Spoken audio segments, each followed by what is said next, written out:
Hi, this week we're talking about AI and AI versus authenticity. So, what do you think? Should we use AI? Do I use AI? Or should we not touch it at all? Is it really, really dangerous?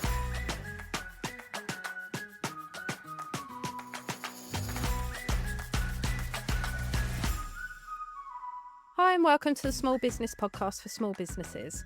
Now, today I thought I'd talk a little bit about AI versus authenticity.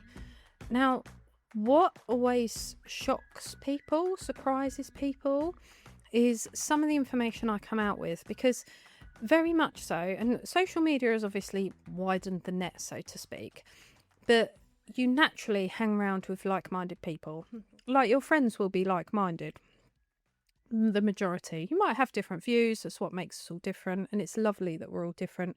Can you imagine us all being exactly the same? What a very boring world that might be. But in terms of being a bit different, having different understandings, it's all shaped by our experiences, our outside influences, how we're brought up, and also how and where we've worked before. So, the same is in business. You tend to surround yourself with businesses that are similar, like minded. However, there is a time when you assume, or I assume, and we all know what assume stands for, that a lot of people assume that if you know something, everyone else will know something. If you do something this way, everyone else will do something this way. And a classic example of that is our target audience. Now, I have so many different, we work with so many different businesses, different industries. I think we've worked with everyone in every industry so far. But also, that means everyone's slightly different in terms of what their target audience needs to be.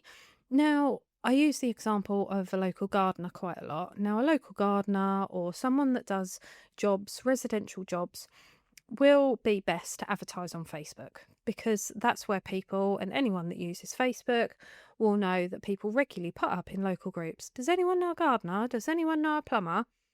Or parish magazines. So you advertise in parish magazines. However, on the flip side of that, you might be someone that wants to attract a different audience. So you might be a business working with other businesses. So then within your industry, it might be your industry magazines, or you might actually use LinkedIn. Facebook would be no good to you whatsoever. And quite often we say that to clients. We have a lot of clients come in, and again, here's Dave down the pub. Dave down the pub's told me I need to be on here, I need to do this, I need to do that. Well, actually, if you think about who your target audience is, that might not be the case. The same with having a website. There's no point having a website if just a Facebook page would work for you or an Instagram page. So it's really, really interesting to have that conversation with other business owners of what works for them, but you can have it in the same industry as well. So you might be a gardener, but actually you only do garden contracts for the council or large businesses that have a lot of land or farming industry. If that's the case, you don't want to be on Facebook. So it comes into the type of work which flows into your target audience. So this is why it's always very interesting when you hear people having conversations of, oh, well, I do it this way, I do it that way. Dave down the pub says I should go straight down the middle. And Dave down the pub's not always correct. We're not always correct. No one will know your business as well as you know your business. Now, there's always good to know some guidance to start with, which is absolutely amazing, but it still needs to be you. And this is why the AI versus authenticity or authentically you comes into play. Because if you use AI or you do what Dave down the pub says, your business will be exactly the same as Dave down the pub. So when clients come to use you or contact you for a quote, there's several issues. So the first issue is, why should they use you over Dave down the pub? Because if you're exactly the same, but you're not going to be exactly the same. So if you've advertised exactly the same as someone else, are you going to give that same level of service? Good and bad, because likewise, some people are good and worse at service. It's just different. Or are you going to give the same type of service as well? So Dave down the pub might be a fantastic gardener, but when he says gardening, it's cutting grass and trimming hedges. You might have a vast knowledge of plants, know when to prune, know to keep a vegetable garden, know when to look after flowers, know when to plant bulbs. So, under the broad terminology of gardening and industry, technically you do the same job, but you don't do the same job. But even if you cut grass exactly the same, who turns up first? Who turns up on time? Who invoices? What's your price point? Do you just cut grass and leave it on the dead grass on the grass? Do you take it with you? How tidy are you? How long will you spend over it? There's all these different things. Do you do a treatment? We have is it grasshopper, someone like that, come and treat the lawn. So again, what's under that broad spectrum? And this is where everyone's so different. So when it comes to advertising your business or setting up your business or running your business, it is good to do it your way, because if you try and do it someone else's way, it's just never going to work. You're never going to feel comfortable. You're never going to be able to give what they've advertised. And I say this to a few clients. We've got a couple of clients that have been copied directly, either their photos or their wording or their packages have been literally directly copied.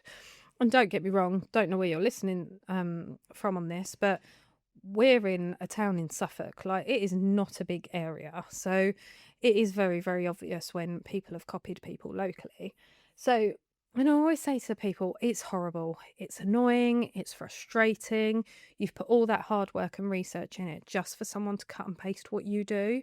And whilst that is truly awful, and there will be some people that assume that it's the other way around, you've copied them. Again, not your customers, not your people. But also, if they've done that, can they give that level of package? Can they give that level of service?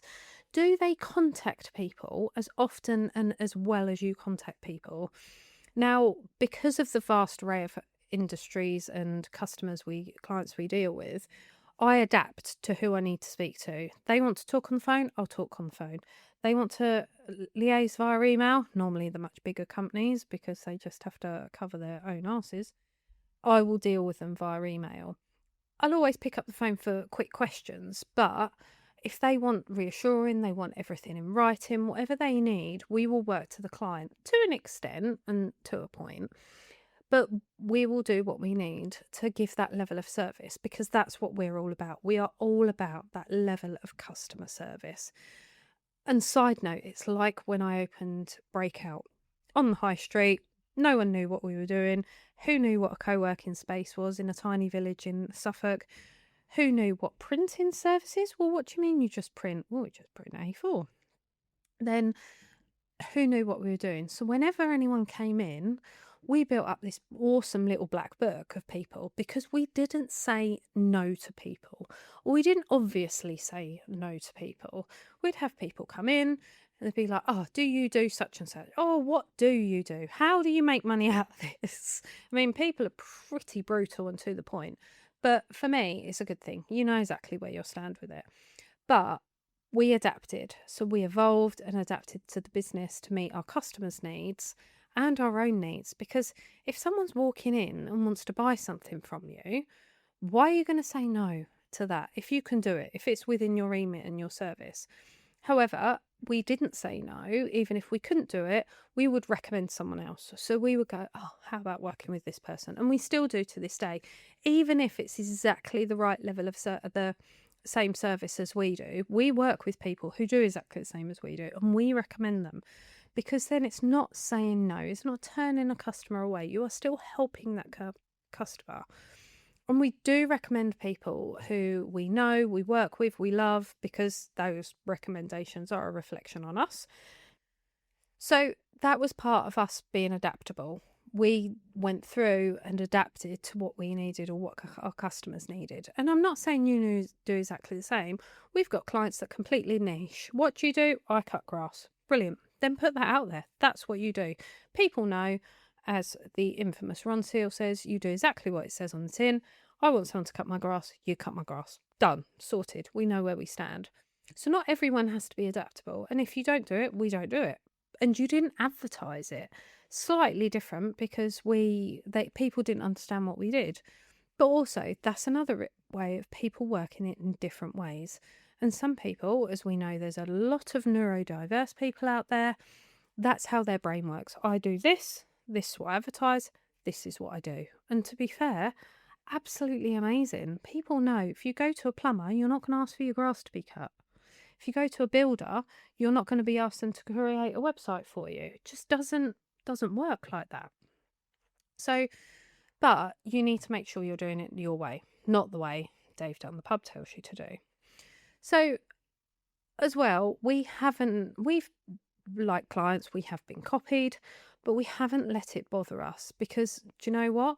When people have copied us and done what we tried to do what we do, it's not worked out very well. They don't know our long-term plans. They see what we put out on social media, and the same that might be exactly the same as you might happen to, but there's only so far you can go. Unless someone comes into you for a quote, for a service, works with you, you invoice them, they don't know exactly what goes on behind the scenes. Everything you put out publicly is very much a top level. It doesn't describe how you work with people. It doesn't describe that relationship. So like I was saying about adapting to people of phone calls, emails, however they want their communication to be, some people, they're not confident with the phone, fine. They just deal on emails. That's absolutely fine. But if you have a customer who wants to chew your ear off for 45 minutes on the phone, you're not going to like that, and you're not going to be comfortable for that. So again, they're not your customer. And it is okay to say no to customers, slightly contradicting what I've said. But if you're not comfortable with that, and again, we still do this, and because there are some not nice customers out there, so we will say no to people, and we don't recommend anyone else. I've had clients before and they said, oh, why didn't you recommend that? So they find out they're working with someone else in their industry. Oh, you didn't recommend me to them? No, because I know A, they're not your person, and B, they're not very nice to work with. And I would hate to send a client to someone and they're like, nah, this was not enjoyable. Why did you send them to me? Why do you hate me so much? But a lot of people don't understand that. They see it as work. But again, that is down as you. So you being authentic, you being true to yourself, and you being true to your way of working. Which brings us nicely onto AI. Now, we use AI in our business. We call him Chaz. Chaz is part of the team, but there's a limit to what we use AI for. So we will use ChatGPT to maybe write us a caption, but we will lift that caption. We won't cut and paste it directly. We will amend that caption to add in our thought process, our way of wording, our tone, how we are. And obviously, the more you use AI, it will adapt and mould because it understands more of you and what you do, which is brilliant. But ultimately, we could use AI for everything. So we can put a clip into AI and get it to say whatever we want. So we could put a still or a little bit of this video and start creating, just talk about social media today, just talk about that, which AI will do. And it's the same with captions, it's the same with blog posts. I had an accountancy firm I was talking to once at a networking event. Yeah, we use AI for everything. AI writes our blog post. We just write a blog post about self-assessment, done. Well, that's fine, but where AI will get its information from will be the rest of the internet. So if you Google something now, how many different answers do you get? How do you know which is the truth? So in fairness, Chaz does say sense check because of the sources and make sure it's factually correct, etc., etc. So you still need to do some work to it, but also you need to make sure it's your tone, your brand, you're on point of exactly what you want it to say and how you would say it. Because ultimately, the world's going to get pretty boring if we all keep cutting and pasting the same social media chat from ChatGPT or the same social media posts. So you can go into Canva even now with their magic media.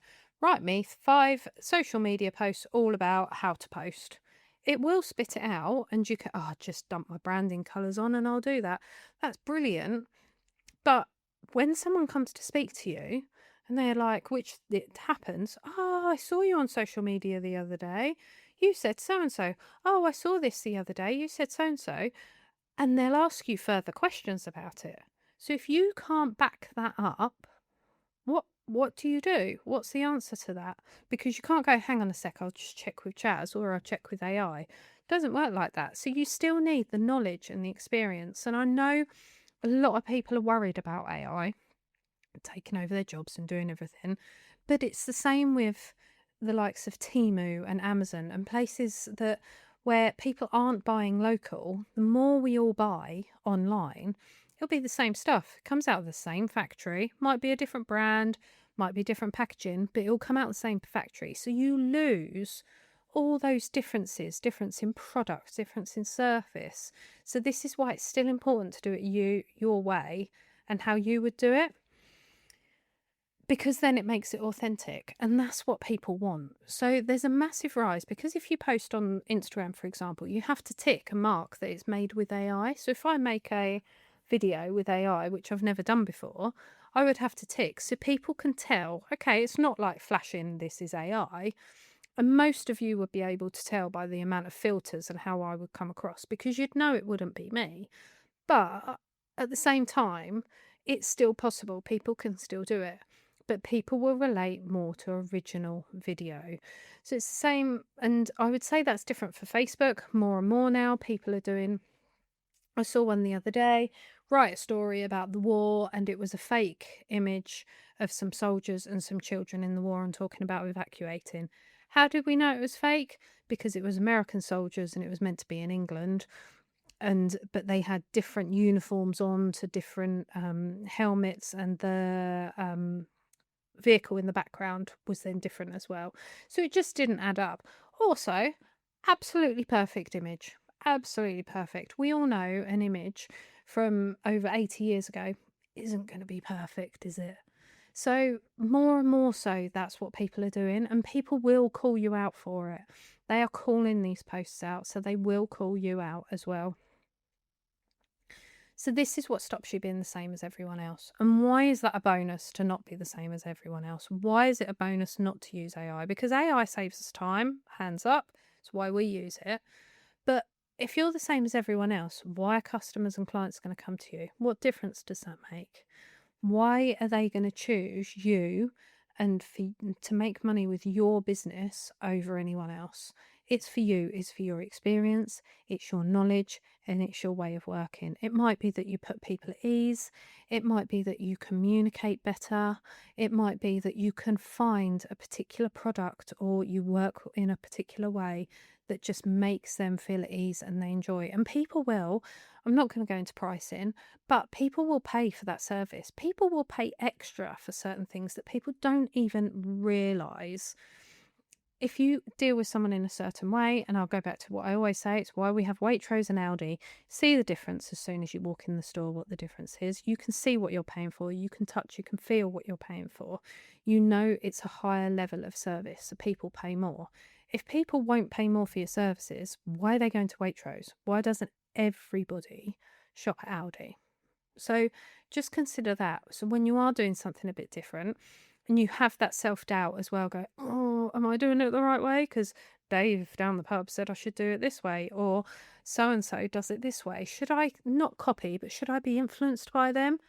Absolutely not. I think you should completely do it your way, because your knowledge and your expertise is something no one else has. Not even AI has it, unless AI is literally feeding off your own website, but which has happened to a client. That's SEO done well. Complete side note on SEO. But no one has your knowledge and expertise. And even if you have put it on the website and that's picked up, will you follow through with that with the service? If it's all you and if it's your tone and it's your brand, 100% you will do. So next time you go to use ChatGPT or Magic Media on Canva or some other editing AI tool, just have a think about, is this making me more efficient? Is this taking me out of it? And if it takes me out of it, is that a good thing? And let me know what you think. And let us know, am I completely wrong? Do you think that we should use AI more? Should we just make up a whole company under AI?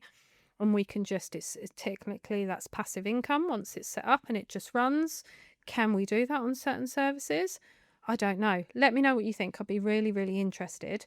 And if you want to come on as a guest to talk more in depth in AI, then get in touch. Be more than happy to do that too. So tag someone who you think might have a bit of imposter feeling. They're not sure about putting themselves out there. They've got questions about how they should be themselves in their business or create their business. Put them in touch, send them this episode, or get them to spend 15 minutes with me, and we can talk about how we can help them as well in their business. So as always with the Small Podcast, like and subscribe definitely helps us, and let us know what you think.